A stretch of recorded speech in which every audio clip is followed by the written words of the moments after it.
दुनिया में तू किसी को जवाब नहीं दे पाएगी, कैसे मरी है या मारी गई है। एक बात हमारी कान खोल करके सुन ले, अपनी गुड़िया की रात हमारे बंगले से लेकर के दफा हो जाना, वरना तुझे भी मौत के घाट उठा दूंगा।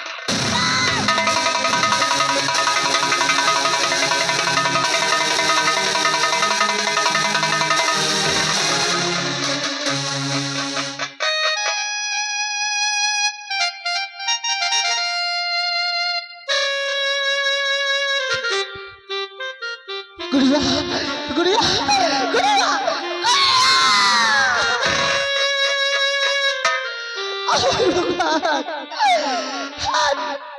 आज मेरी गुड़िया मुझे अकेला छोड़ कर कहीं चली गई। गुड़िया देख देख तो मुझे अकेला छोड़ कर नहीं जा सकती। मेरी मुन्नी आंखें खोल, मेरी मुन्नी आंखें खोल गुड़िया गुड़िया गुड़िया एक बार तू अपनी भाभी से तो बोल दे गुड़िया, एक बार तू अपनी भाभी से बोल दे गुड़िया। गुड़िया एक बार बोल दे गुड़िया मेरी रानी, एक बार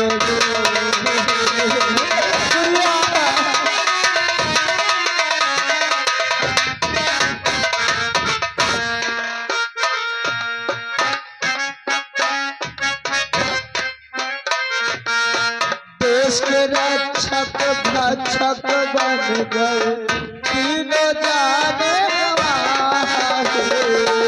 देश के रक्षक भक्षक बन गए तीनों जाने गवाहे।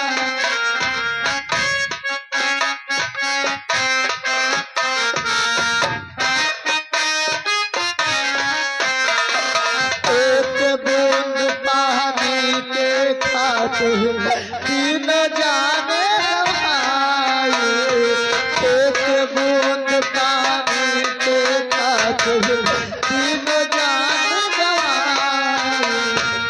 आए बुझाता देख रहा तू,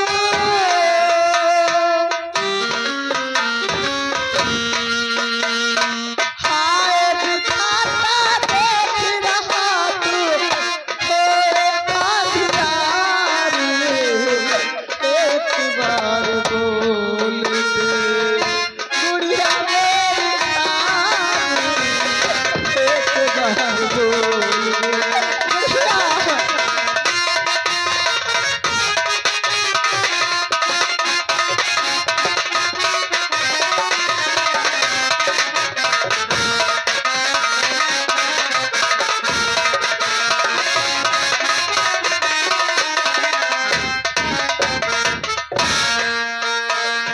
दुश्मन हो गया सारा जमाना, दर दर ठोकर खाए। दुश्मन हो गया सारा जमाना, दर दर ठोकर खाए। नजर उठा के देख ले नजर, दर दर ठोकर खाए।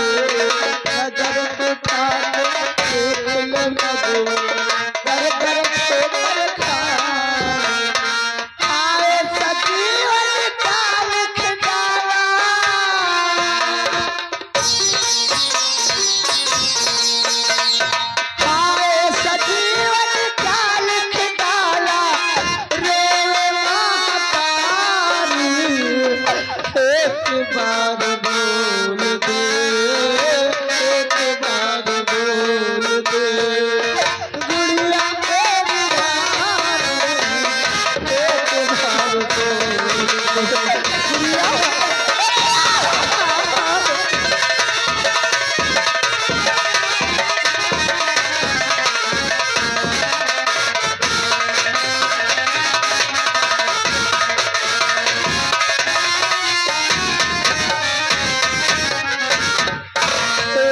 बार बोल दे गुड़िया मेरी रानी,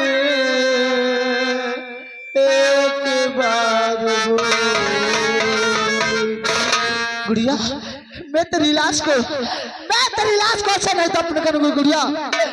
मैं तुझे साथ दिलाऊंगा गुड़िया। ये तेरी मैं लाश उस कमिश्नर के पास ले चलूंगी और तुझे वहां पे साथ दिलाऊंगा गुड़िया। मैं तुझे वहां पे साथ दिलाऊंगा।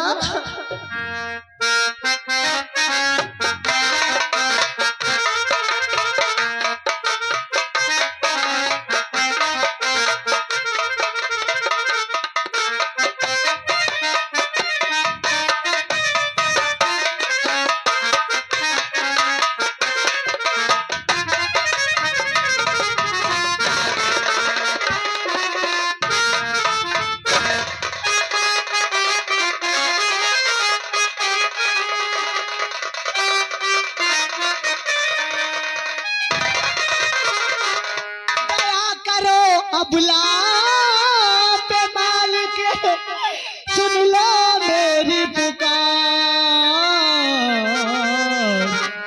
आई आपके द्वार पे